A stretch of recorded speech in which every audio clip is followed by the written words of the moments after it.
नमस्कार प्यारे बच्चों, जय हिंद। मैं परिहार सर आप सभी का मेरे इस YouTube channel primary digital study में स्वागत है। प्यारे बच्चों, आज के इस वीडियो में हम कक्षा पहली की भाषा भारती का पार्ट 9 व्यंजन परिचय में आज हम व्यंजन वर्ण श का परिचय हम जानेंगे। आप सभी को कक्षा पहली की हिंदी की पुस्तक ओपन करना है और स्क्रीन पर आप जो पेज देख रहे हैं इस पेज को आपको निकाल लेना है।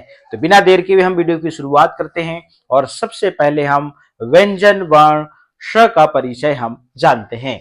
जैसा कि आप स्क्रीन पर देख रहे हैं, आपको कुछ चित्र यहाँ पे दिखाई देंगे और निश्चित रूप से आप इन चित्रों को पहचानते होंगे या फिर नहीं पहचानते होंगे। आप देख रहे हैं ऊपर वाला ये जो चित्र है किस चीज का है? ये है षटकोण का, और नीचे वाला ये चित्र है षटपद का।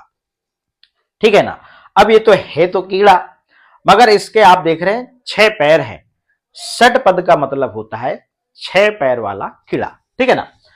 आप देख रहे हैं ये चित्र जो है ये षटकोण का है, मतलब इसमें 6 कोण हैं। इस प्रकार से इस चित्र का जो नाम है मैंने यहां पर लिख रखा है षटकोण, और इस चित्र का नाम मैंने यहां पर लिख रखा है षटपद। ठीक है ना। अब आप सभी जानते हैं कि इस दुनिया में जितनी भी चीजें हैं, चाहे आप हो चाहे मैं क्यों ना हो, सबका एक नाम जरूर होता है। ठीक है ना। अब मैं आपसे पूछूं कि बोले ये क्या है, तो इसे आप हो सकता है कहेंगे कि बोले ये षटकोण का है या षटकोण का है, या फिर श से षटकोण बोल सकते हैं, या फिर षा से षटकोण बोल सकते हैं। अब जो भी आपके घर वालों ने, आपके मम्मी पापा, भाई बहन, दादा दादी, इनने जो भी आपको सिखाया होगा वही आप बोलेंगे, और जो सिखाया है सब सही है, गलत कुछ नहीं। ठीक है ना। अब जो है आपको पता होना चाहिए कि इसका भी एक नाम जरूर होना चाहिए। इसका नाम है श। क्या है? श। अब देखिएगा, मैंने बताया कि इसका नाम श है।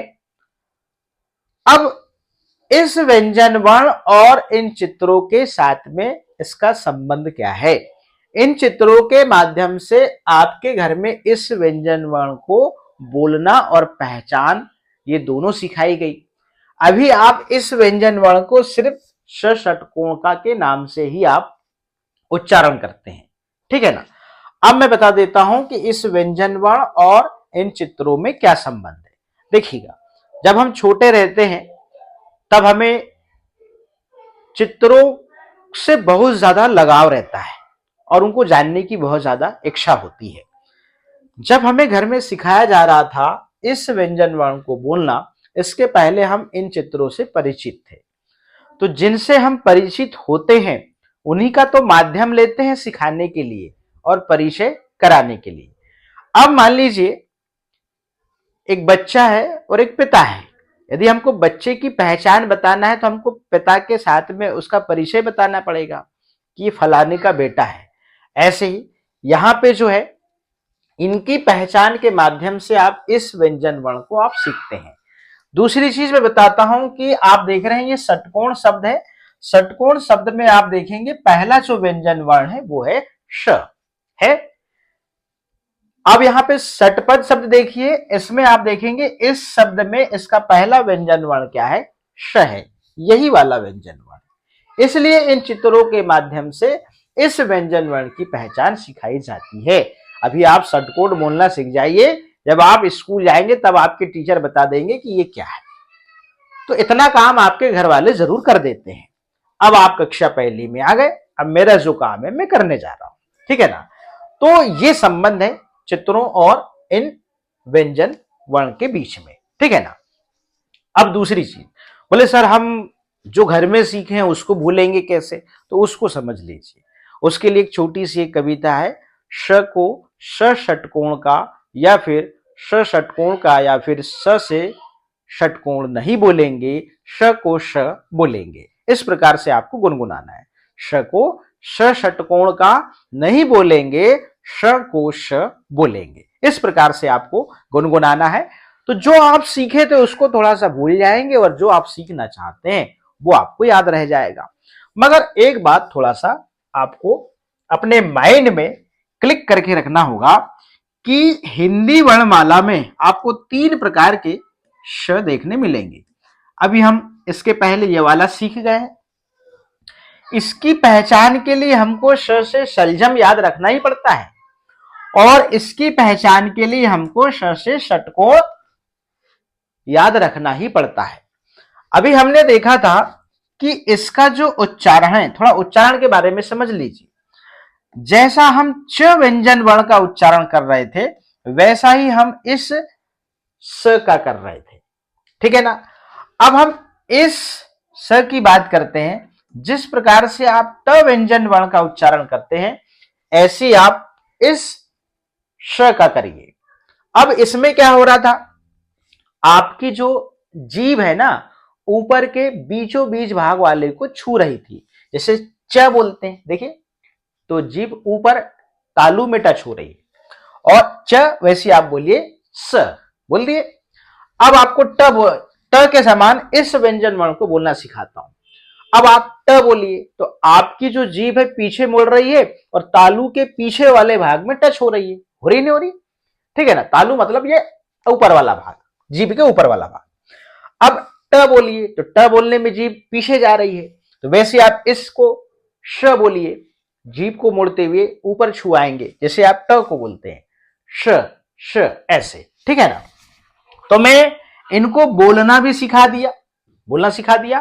कैसे इनका उच्चारण करेंगे, पहचान के लिए श से शलजम याद रखना ही पड़ेगा, और श से षटकोण याद रखना ही पड़ेगा।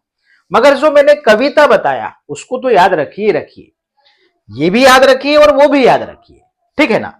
अब आगे चलते हैं। आपने यहां पे जो है उच्चारण कैसे करना है वो आपने जान लिया।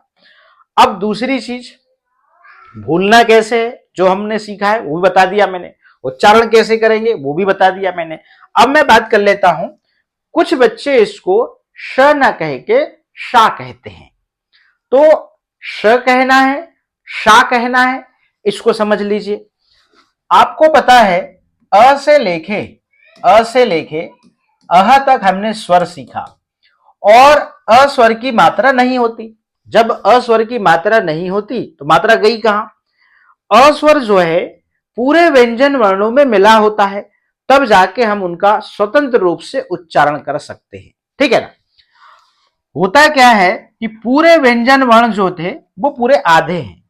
आधे मतलब वर्ण के नीचे यदि हलंत लगाए मतलब ये आधा है, इसका आप उच्चारण नहीं कर सकते। क क क क ऐसे ही होगा। जब तक इसमें अस्वर नहीं मिलेगा तब तक हम ना तो इसको ऐसे लिख सकते हैं और ना ही हम क बोल सकते हैं। इसमें अस्वर मिला है, इसीलिए हम इसको क कहते हैं, और इसलिए हम इसको ऐसे लिख सकते हैं। इसका मतलब अस्वर पूरे व्यंजन वर्णों में मिला है, नो डाउट, इसलिए इसकी मात्रा नहीं होती। तो भैया आप व्यंजन वर्णों का, जब व्यंजन वर्ण में कोई मात्रा नहीं लगी है तो आपको इनके उच्चारण करते समय अंत में अस्वर निकालना है, क ख ग घ अंग च छ, ऐसे। अब इसमें भी अस्वर मिला है तो इसको कैसे कहेंगे आप, श श ऐसे कहेंगे, आप शा नहीं कहेंगे। अब लिखा ये श है और आप इसे कहेंगे शा, तो इसमें तो आ की मात्रा लग गई। लिखा श है और बोलेंगे आप शा, तो बात गलत है। तो ये क्या होना चाहिए भाई, इसमें कोई भी मात्रा नहीं लगी, अस्वर मिला है तो इसके उच्चारण करते समय इसके अंत में अस्वर निकले, श, ऐसे, ठीक है ना। अब मैंने यहां पर फाइनली आपको यह भी बता दिया कि आपको इसको श कहना है या फिर शा कहना है, ठीक है ना। तो आप इसको श कहेंगे, ठीक ना। अब मैं एक कहानी बताता हूं और कहानी के माध्यम से आप समझ जाएंगे कि इसका उच्चारण आप कैसे करेंगे, इसकी पहचान आप कैसे याद रखेंगे, ये बहुत अच्छे से आप सीख जाएंगे। देखिएगा, ये एक लड़की है और इस लड़की का नाम क्या है, रूबी है। क्या नाम है, रूबी है, ठीक है ना। ये 6 साल की है। कितने साल की है, 6 साल की। इसका जब से जन्म हुआ है ये अपने मामा गांव नहीं गई, ठीक है ना। अब 6 साल बाद जो है ये लड़की अपने मामा गांव जाती है।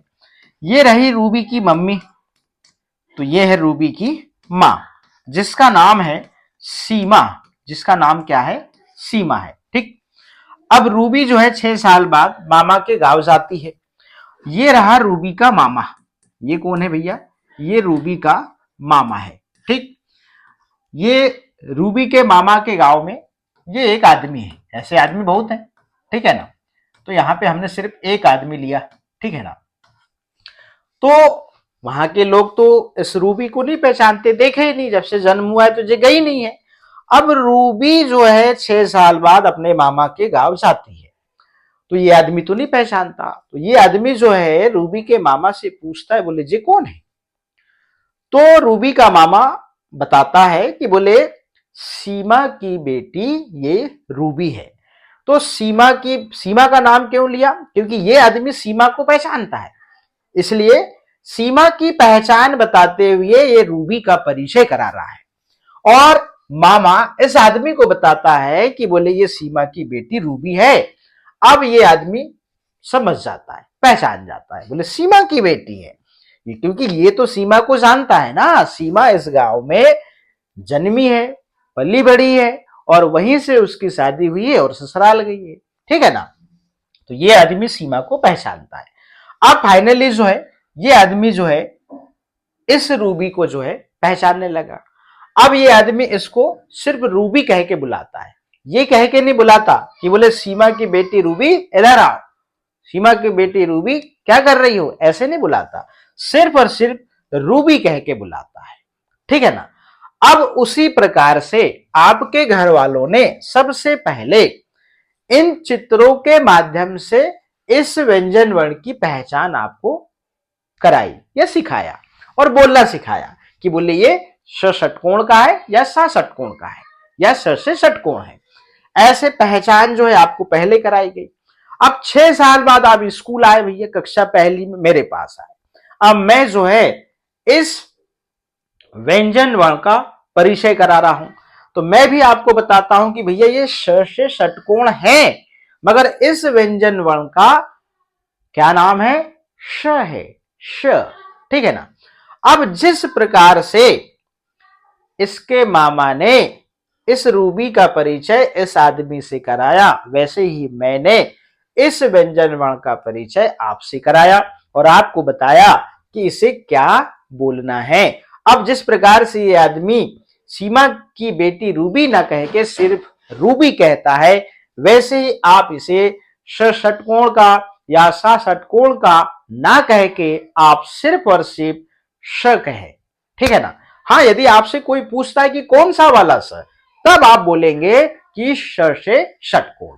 ठीक, इस प्रकार से मैंने इस छोटी सी कहानी के माध्यम से इस व्यंजन वर्ण का परिचय कराया, इसे बोलना कैसे है, इसको इसकी पहचान कैसे याद रखना है, ये सब मैंने इस वीडियो के माध्यम से बता दिया है। अब हम चलते हैं बुक की वर्कशीट में।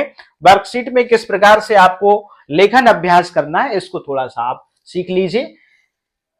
ये वर्कशीट है, आप देख रहे हैं डॉट डॉट के माध्यम से यहां पर व्यंजन वर्ण श बना हुआ है।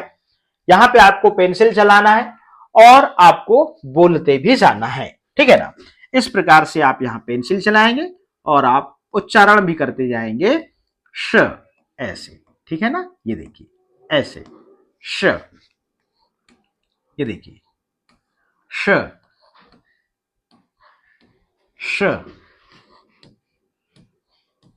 श, श। इस प्रकार से पहली लाइन मैंने कंप्लीट कर दी है।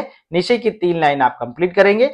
यहां पे डॉट डॉट के माध्यम से आप देख रहे हैं यहां पर व्यंजन वर्ण नहीं बना, आप यहां पे स्वयं से बनाएंगे। अब हम नीचे देखते हैं, नीचे कुछ चित्र है, चित्रों को आप पहचानने लगे हैं। ये षटपद का चित्र है और ये है षटकोण का। तो षटपद शब्द का हम यहां पर पहला व्यंजन वर्ण लिखेंगे श, इस प्रकार से, और इस शब्द को पढ़ेंगे षटपद। यह है षटकोण का चित्र। अब यहां पर षटकोण शब्द का पहला व्यंजन वर्ण है श, तो हम यहां पर लिखेंगे श, इस प्रकार से, ठीक है ना। अब यहां पर फाइनली जो हमने चित्र को देखकर वर्ण को हमने यहां पर लिख लिया है। अब यहां पर हम व्यंजन वर्ण श को जो है यहां पर लिखेंगे और बोलते जाएंगे इस प्रकार से श, ये देखिए श, श, श, श, श, श, श। इस प्रकार से आपको लेखन अभ्यास करना है। मगर इतने से लेखन अभ्यास से काम होगा नहीं, आपको कॉपी निकालनी होगी। इसे आप होमवर्क भी समझ सकते हैं, ठीक है ना। आप सबसे पहले श व्यंजन वर्ण लिखिए यहां पे इस प्रकार से ऊपर की लाइन में ऐसे, इनको 2-3 बार लिख लीजिए, ठीक है ना, क्योंकि आपको लेखन अभ्यास करना है और बोलते जाइएगा श। फिर हम यहां पर षटकोण लिखेंगे इस प्रकार से, और फिर हम यहां पर लिखेंगे षटपद इस प्रकार से। इनको बोल बोल के ऊपर से लेके नीचे तक आप लिखिए, और यहां आप लाइन खींच दीजिए इस प्रकार से, और आप बोल बोल के लिखेंगे। इससे ये होगा कि आपका लेखन अभ्यास बहुत अच्छे से हो जाएगा, आपकी राइटिंग अच्छी बनेगी, और आप श व्यंजन वर्ण की पहचान और लेखन अभ्यास दोनों सीख जाएंगे। तो प्यारे बच्चों, आज के इस वीडियो में इतना ही। फिर मिलेंगे हम नेक्स्ट वीडियो में नेक्स्ट व्यंजन वर्ण के साथ में। आप सभी का बहुत बहुत धन्यवाद।